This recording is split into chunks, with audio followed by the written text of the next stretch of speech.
Hey, Munchkin. Yeah, I'm sorry I haven't been able to read you a story this past few days. It's just, sometimes life can get hectic and pretty busy and a lot happens, but I'm here. I'm here now to read you a story. Are you all comfortable and tucked in? Yeah? All right. Part 3 of The Fearsome Creatures of the Lumberwoods. The Gumberoo. Unique among all animals, the Gumberoo possesses 13 limbs. The Gumberoo's forelimbs are long and gorilla-like, while its 3 hind legs are squat. Its remaining 8 limbs radiate from around its abdomen like the spokes of a wheel, permitting the fearsome creature to roll itself through the rainforests of Washington state and south to Oregon at speeds almost faster than the eye can see. Such a trip inevitably makes the creature dizzy, and so it never travels far in this fashion. The Gumberoo's rubbery skin is remarkable for its resiliency. Nothing seems to penetrate it. Clubs and axes rebound harmlessly with a rubber boing sound, and bullets fired at the Gumberoo inevitably sink in before bouncing back directly at the rifle that fired it. In at least 4 cases, in 1816, twice in 1897, and in September 1903, the bullet has re-entered the very rifle barrel it came from, but usually the return is slightly off, and the would-be hunter finds himself shot, quite rudely with his own bullet. Most have learned not to shoot at the Gumberoo. Although, in the gloaming the Gumberoo can easily be mistaken for a bear wearing a belt of legs, a not uncommon sight in the Pacific Northwest, which explains the error. The fearsome creature spends most of its life hibernating, often wedged into a narrow crevice or uncomfortable hole. Its pliant skin and cartilaginous bones permit it to deform its body into unusual and amusing shapes. When it wakes, it is inevitably ravenously hungry.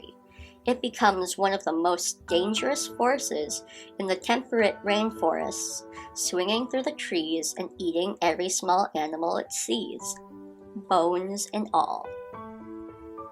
It can eat an entire bull moose in about 4 hours. An average Sunday school picnic, picnickers included, would take scarcely 2. Its body distends after the repast, like a Frenchman's, to fit more food. And ever it wants more. The rubbery skin of the Gumberoo has no pores, and so the creature cannot sweat. Consequently, it is in perpetual risk of overheating, a risk only exacerbated by the flammability of its flesh. Exposed to open flame, the Gumberoo burns brightly for only a few seconds before being reduced to memories and ash. After a forest fire, rangers report a distinctive stench throughout the burnt-over regions, the stench of hundreds of hibernating Gumberoo gone to glory. It smells like a tire fire. Of the innumerable attempts to take a Gumberoo alive, the most celebrated was that of Gavrilo Princip, who spent 10 months in 1913 and early 1914 hunting Gumberoo. Princip tried everything to trap the Gumberoo. He dug pits, as we all, dear reader, have dug so many pits to capture fearsome creatures. But the Gumberoo, upon falling in, simply bounced back out every time. He tried dropping cages and nets on the Gumberoo, only to find its rubbery form easily slipped through the narrow bars and the tiny mesh. He sought the beast in winter, hoping that the cold would hinder its springy nature so that it could be knocked senseless by a club to the head. Unfortunately, in the cold, the Gumberoo grows brittle, and Prince Nip only shattered his prey. And all the time he hunted, Prince Nip was in deadly danger, for the Gumberoo possesses three methods of locomotion: strolling along the ground, swinging through the trees, and rolling like a wheel. An escape from a creature with three methods of locomotion is all but impossible. We have already mentioned the voracious appetite of the Gumberoo. "I'm not afraid," Princip told reporters. At least Princip enlisted the aid of a mysterious species from Pennsylvania with the unfortunate name of timberdoodle. Other Pennsylvanian animals include the Archaeopteryx and the Carbonair phaeton. The timberdoodle is a small carnivore, unique in that once it bites down, its jaws will not open until it hears the sound of thunder. During dry spells, the creature may well starve. Princip knew that in the rainforests of Washington, the timberdoodle would have no such troubles, and brought it thence in a sack. Princip then set to work, tracking the Gumberoo, the easiest part of his job. For few creatures in the wild lay tracks like a unicycle's. Indeed, Princip soon found a Gumberoo, still slightly dizzy from its travels, and he sicked the timberdoodle on it. If most creatures were to bite a Gumberoo, their jaws would bounce right back open. But, of course, the timberdoodle's jaws could not reopen in the absence of thunder, so it kept its grip on the rubbery flesh of the Gumberoo.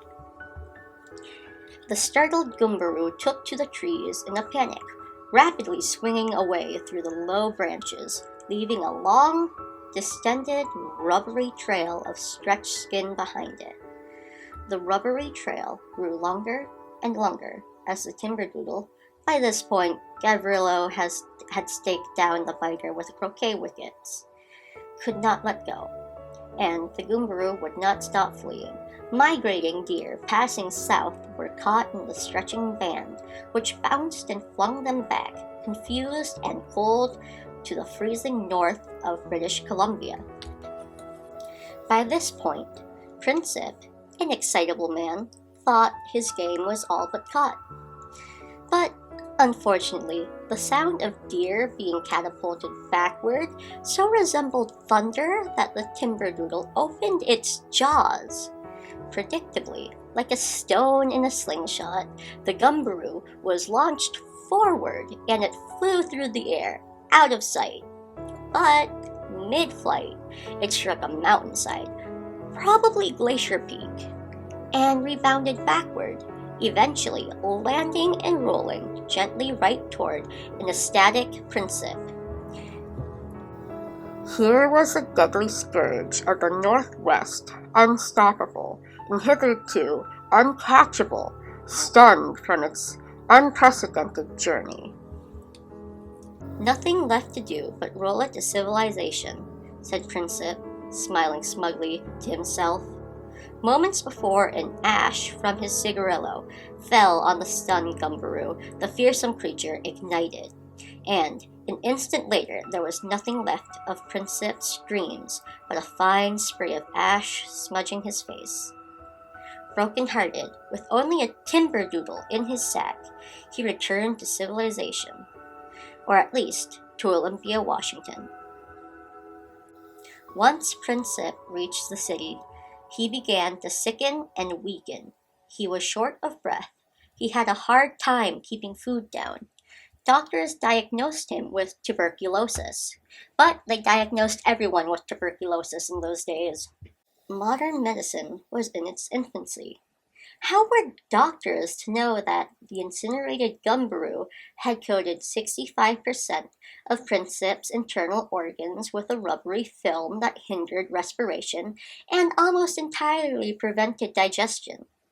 Food just bounced off his stomach and out his mouth again. It was disgusting. It was also killing him. As his body consumed itself and he realized he did not have long to live, Princip abandoned his hunt for the Gumberoo and vowed to bag the biggest game of all. He vowed, in the little time he had left, to hunt down the Archduke Ferdinand. Such an audacious and romantic hunt captured the imagination of the people of Olympia, and they all gathered around the train station as he began his journey to Europe to wish Princip good hunting. His eyes were sunken, his face sallow, and he looked like a dead man already. But such are the dooms and dangers of hunting Gumberoo. And, so the record remains, no one has ever captured a Gumberoo alive. Although Princip did catch his other prey in the end. So many stories in the Lumberwoods are terrifying and sad that it's heartwarming to report that a man achieved his dreams. That's the end of the Gumberoo. I hope you enjoyed listening to that silly little story, and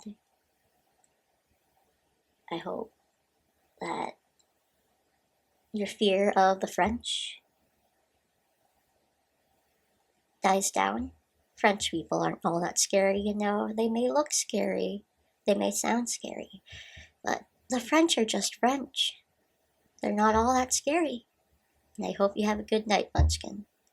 See you next time.